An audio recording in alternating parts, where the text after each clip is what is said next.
Même si certains ne seront pas forcément de mon avis, je pense que les Turcs d'Allemagne ont exercé une influence décisive sur le rap turc. Maintenant, le rap est numéro 1 en Turquie. Il a explosé il y a quelques années. Et je suis un des précurseurs puisque j'y ai cru dès le début. Ce sont quelques jeunes Turcs d'Allemagne qui ont introduit le rap en Turquie.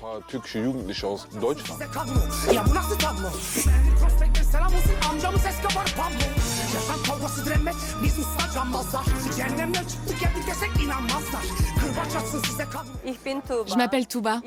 Je vis à Berlin depuis 7 ans. Depuis 2015, une nouvelle vague d'émigrants turcs est arrivée en Allemagne. Des gens qui veulent se créer une nouvelle vie. J'en fais moi aussi partie. Là, je vais retrouver Killa Hakan.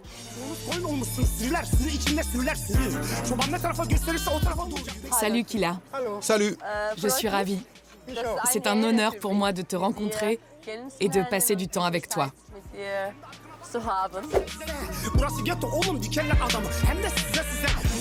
Moi, c'est Killa Hakan, rappeur à Berlin, Kreuzberg City, Cottbusser Tor.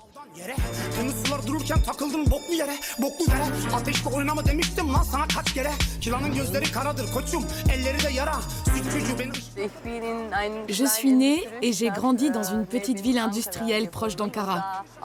Dans les années 1990, toi tu as 30 ans, un enfant, et tu vis dans une petite ville de Turquie.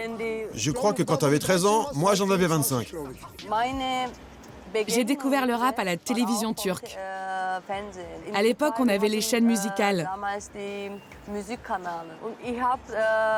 Et j'ai vu un clip de rap à la télé. C'était Kartel.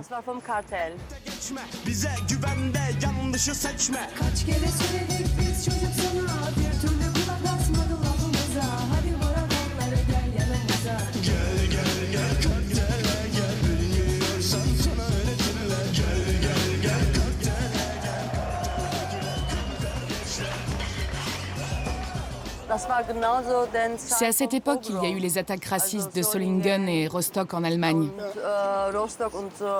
On en a évidemment beaucoup entendu parler. Willkommen zum Heute-Journal. Es ist das Gebet der Männer, die die Särge der in Solingen ermordeten Frauen und Kinder auf den Schultern tragen. Menschen, die unter uns lebten. Ein fanatischer junger Deutscher brachte sie weil sie Türken waren. Moi-même, j'en ai vu des choses. Aujourd'hui, ça paraîtrait incroyable. Une fois, j'ai vu 10 types au crâne rasé dans la rue qui criaient « Skinheads, skinheads ». Je n'en croyais pas mes yeux. Qu'est-ce qu'ils fichaient là, en plein cœur de Berlin?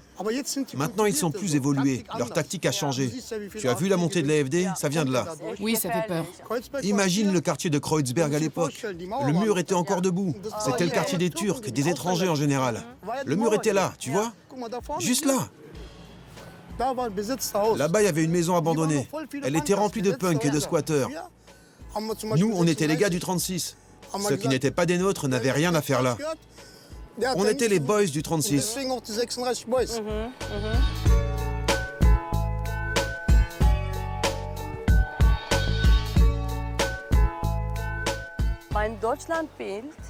Pour moi, l'Allemagne, c'était juste un pays où certaines de mes connaissances allaient pour travailler, avant de revenir en Turquie avec 3 enfants. Ils adoraient le groupe Islamic Force. Leur première chanson, c'était Gurbet.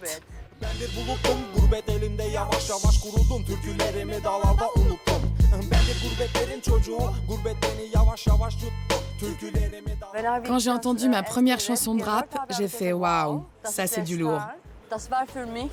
Pour moi, c'était vraiment un témoignage direct. L'histoire de la deuxième génération. Quelque chose qu'on n'entend jamais.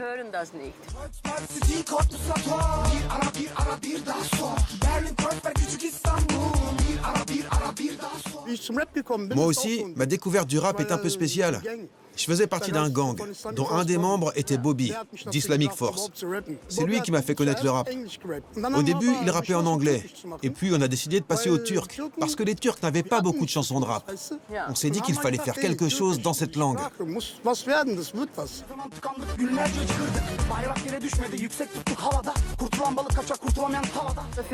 Pour qui tu faisais de la musique? Quel était le public cible? On parlait très bien allemand. Mais comme on est des enfants de travailleurs immigrés, on voulait aussi s'adresser à la communauté turque. La communauté turque d'Allemagne. D'Allemagne, mais aussi de Turquie. Parce qu'on savait qu'il y avait là une niche. Il fallait du rap en turc. C'est une belle langue, même si à l'époque, je ne la parlais pas très bien. Tout le monde croit qu'on est bon qu'à travailler sur les chantiers ou en tant que femme de ménage. Tu vois ce que je veux dire? On nous a mis dans des cases. Les Turcs viennent d'un pays tiers et tout ça. On a voulu se défaire de cette image. Montrer que grâce au rap, on peut être super bon.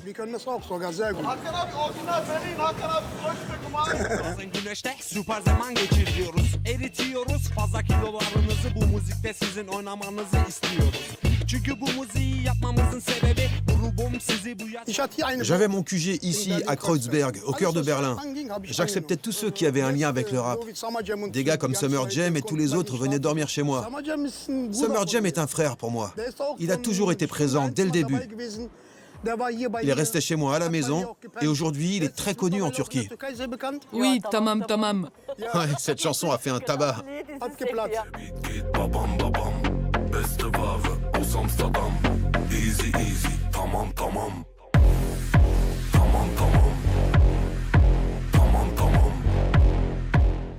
Yo, ça roule? Bienvenue à Düsseldorf. Je m'appelle Summer Jam.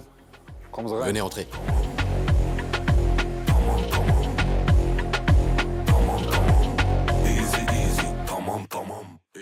Ça va? Ça avance? Oui, je fais le mixage. Super. Ich bin bekannt, Nobu Malibu, wer kann, der kann. Easy, easy, tamam, tamam. Wir kommen aus einer kleinen Stadt und On vient d'une petite ville. Je savais même pas qu'autant de gens voulaient faire de la musique et étaient aussi talentueux. Je me suis dit, on va monter une boîte, signer un contrat et on va faire connaître notre ville, Mönchengladbach. Moi, c'est Khan. Je suis le producteur de Jem et son DJ en tournée, ainsi que celui des gars du Scorpion Gang. Tu peux dire qu'on est potes aussi. C'est vrai, on est amis. J'ai grandi dans le même quartier que lui. Il traînait toujours avec les plus âgés qui se retrouvaient au centre de jeunes. Ils écoutaient Tupac.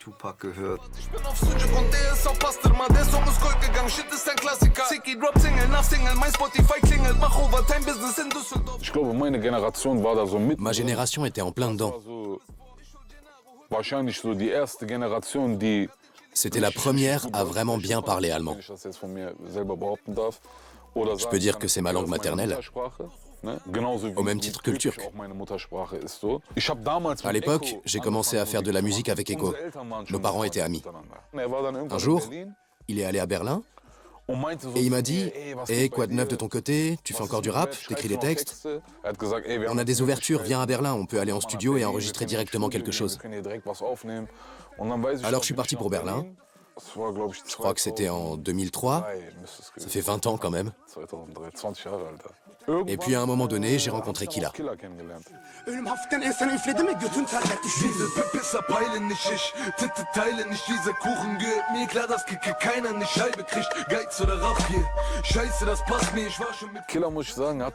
La porte de Killa nous était toujours ouverte. Je crois que j'ai dormi chez lui pendant 2 semaines. Il nous a apporté une autre vibe que celle qu'on avait dans la région. Il faut dire qu'à Berlin, on sortait pas mal, il y avait des magasins turcs, on se sentait un peu comme à Istanbul. Chez lui, on croisait tous les rappeurs possibles et imaginables. On se serait cru à l'école militaire. Parfois, je me levais le matin et je le trouvais en train de faire des pompes au saut du lit. Je me disais, oh merde, mec.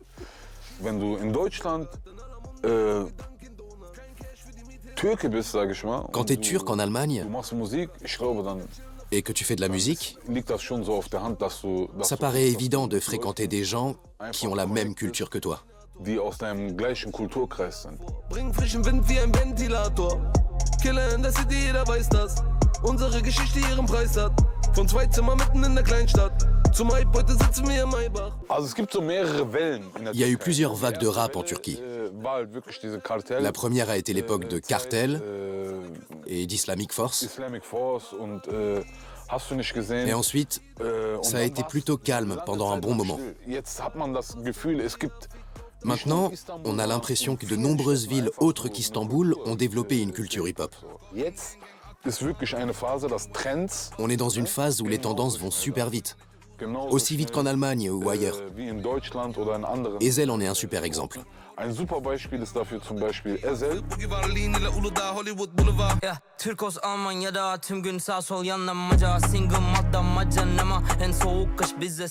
Der hat nämlich damals schon. À l'époque, il était l'un des rares artistes à avoir un son très actuel. Sehr aktuell angehört.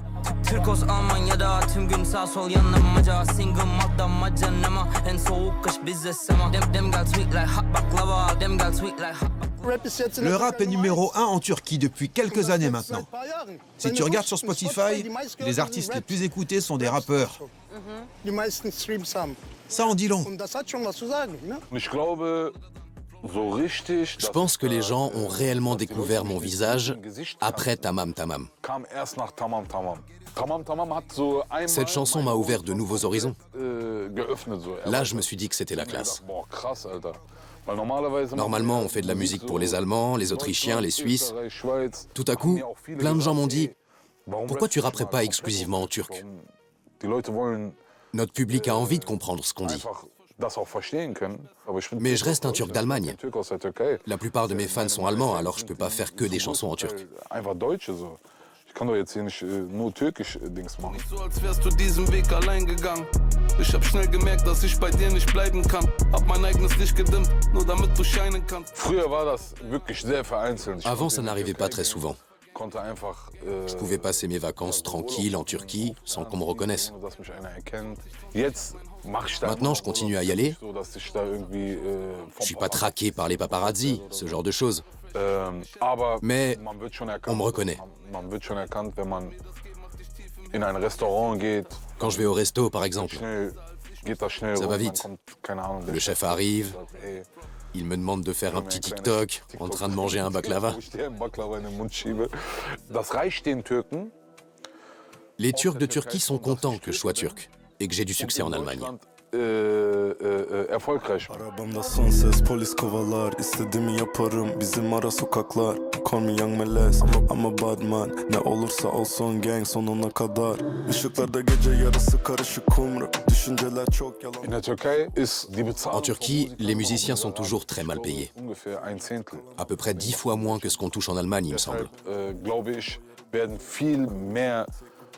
Alors je pense qu'à l'avenir, de plus en plus d'artistes turcs vont tenter de décrocher des contrats en Allemagne. Il y a déjà pas mal de cas.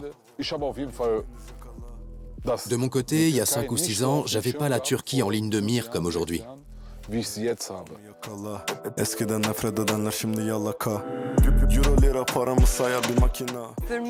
Pour moi et pour bien d'autres, le premier choix c'était Berlin. Vous avez vraiment construit quelque chose ici. Il n'y a plus autant de difficultés. C'est clair. Grâce à la communauté qui est présente ici depuis 60 ans, c'est toute une structure sociale qui a été aménagée pour nous. Je peux parler ma langue maternelle et vivre avec elle. Ça rend Berlin vraiment spécial. Je t'ai beaucoup écouté et j'ai beaucoup appris de toi. Maintenant, j'ai une autre vision de Kreuzberg et du rap turc. Ça me fait plaisir. Toi aussi, maintenant, t'en es au stade où tu peux contempler le monde de tous les points de vue. Ici, il y a tout.